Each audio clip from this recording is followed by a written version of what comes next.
JP बर्षा भिजी जाऊँ घरटी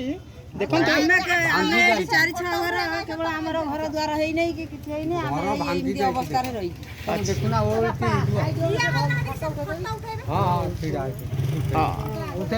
हाँ मुझे निश्चित विधायक को जनइबी सम्मान विधायक लोकप्रिय विधायक हम ढियावार पट्टा कोन हला हम तो ढियावार पट्टा हाँ मुझे विधायक को निश्चय जनइबी लोकप्रिय विधायक श्रीजुक्त हिमांशु शेखर साहू को लिखु भाई को आपण विषय निश्चय जनइबी अंश जो एटा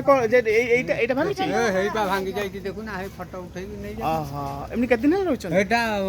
लानी आसी 3-4 मास के आसुना हां कोउना कोउना हे देखु ना मालिक तो अन्य लोक हां हां नाइ नाइ नाइ मु कहू बकड़े घर द्वार नाही तार आगे आगे কিন্তু পট্টা কইলা পট্টা কত हम ढियावार पट्टा पट्टा नाही हम घर लोटी जा हां पट्टा हेले आपनकर जांगी घर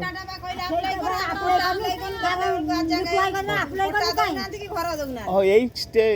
जो एइथरे मिलिनी एइथरे मिलिबो तुमको एथे मिलले कथा घर मिलिबो मु निश्चित विधायक को जणाइबे आपन कथा ओके ओके देखंतु ना केते भलो पांती से विधायक को देखंतु ना केते भलो पांती से लिखु भाई को से कहते कहबे निश्चित हम विधायक को हम लिखु भाई को ए मोर झिपि झिपि वर्षा भिजी जाउची।